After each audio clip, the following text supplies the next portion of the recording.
Hello, my name is Alex, and this is Grace, Rachel, Naijin, Stephen, and Jonas, and we'll be talking about conflict resolution. Firstly, conflict is the process in which one party perceives that its interests are being opposed or negatively affected by another party. In conflict, there are different sources, perceptions, and emotions of conflict, which leads to a variety of outcomes.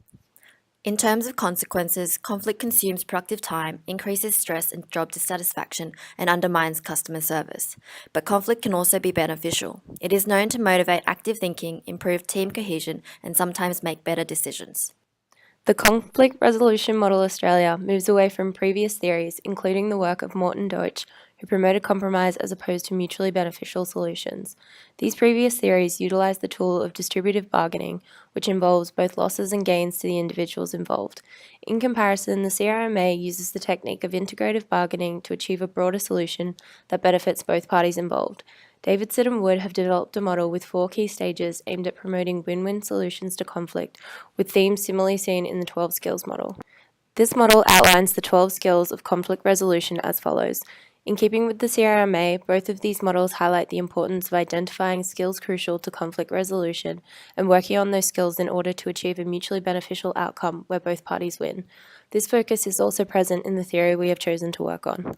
So we have decided to present our research on the dual concern model.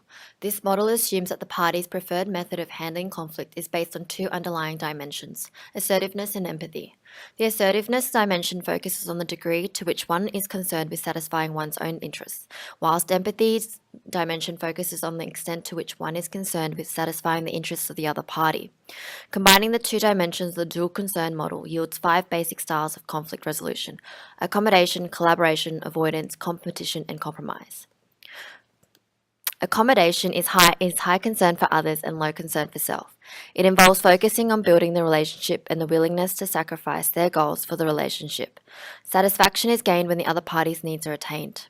Secondly, collaboration involves a high concern for both self and others, whereby you are sensitive to others' needs and committed to their own. Collaboration is a win-win style whereby conflict is seen as a creative opportunity to create a solution that will maximize the interests of both parties. Avoidance is a strategy that is low concern for both others and of self. Conflicts will often go unsolved, whereby individuals will wait for others to take responsibility and allow problems to fester. Avoiding can be useful when pointless conflicts arise, but opportunities for mutual gain may be missed. A competitive conflict style has a low concern for others and a high concern for self. That is, it is all about what can be gained despite the loss of the other party. They dominate and enjoy negotiating and view conflict as a win-lose situation where they must win. Lastly, compromising is where there is an intermediate level of concern for others and of self. Compromisers value fairness and efficient resolutions are created through compromising. They expect a give and take interchange between parties, and thus they may often meet halfway on various issues. This research focused on conflict management strategies in children of different countries and when they develop. The dual concern model was used to see which strategy children would use during conflict. Through their conflict management techniques differed, all 3 countries valued collectivism. Hypothesis 1 focused on conflict management in 3-year-olds. As for disagreement, all 3-year-olds chose competition. However, when competing for resources, each country differed in strategy. The conclusion, therefore, was that by age 3, cultural differences had already been developed. These strategies are influenced by cultural socialization and can be taught by parents or teachers interfering during child-to-child conflict. Hypothesis 2 focused on conflict management in 5-year-olds. Again, the 5-year-olds in each country differed on their competition for resources. This may be due to their social and cultural differences, including the Chinese tendency to dominate, the Japanese tendency to emphasize compromising, collaborating, and the Korean tendency to prefer accommodating. The following diagrams show a comparison of the results for each country regarding disagreement and then competition for resources. These charts demonstrate the dual concern model showing which conflict strategy was used by different age children of each country, revealing either high concern for others or for self. The second study was conducted by Xian Chi and Elisa Santo in 2010. They investigated the relationship between emotional intelligence, conflict management styles, and job performance in public organizations. We will focus on the findings on the relationship between conflict management styles and job performance. The dual concern model is adopted in this study, focusing on the collaborating and compromising style. A survey was utilized to measure the variables.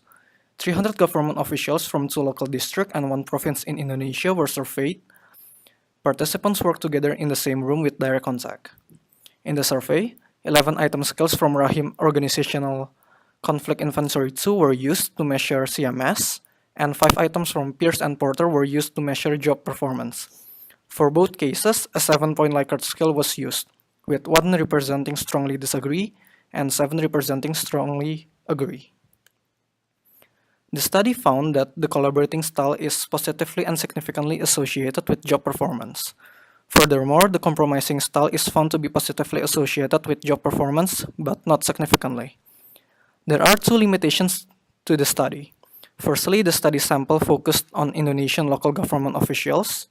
Therefore, cultural differences may affect the participants' preferences for conflict management styles.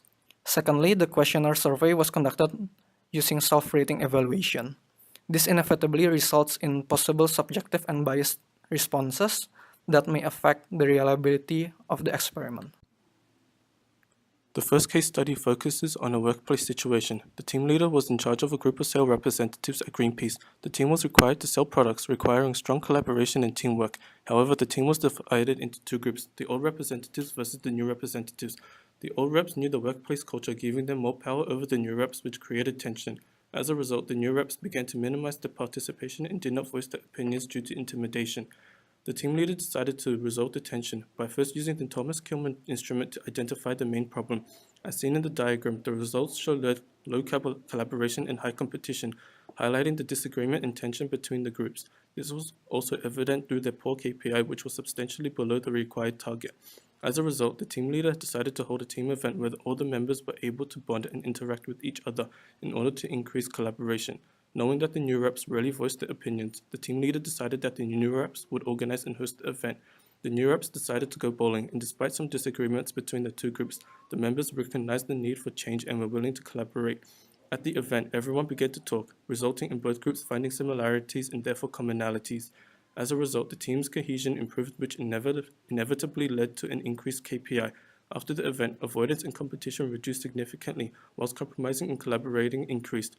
Ultimately, the team surpassed the company's required KPI, making them one of the top-performing teams in the company. This case study highlights the effective use of the dual concern model in recognizing conflict management within an organization to resolve conflict efficiently. The second case study focused on group work situations at UNSW, courtesy of a friend. The topic for the group discussion was to compare the advantages and disadvantages of used plastic bag. The group was split into 2 teams, each team taking a side. The discussion was open, with participation being strongly encouraged. However, the members chose to keep their personal thoughts to themselves to avoid conflict that created unnecessary tension within the group. To reduce the tension in the group, some members began to take action.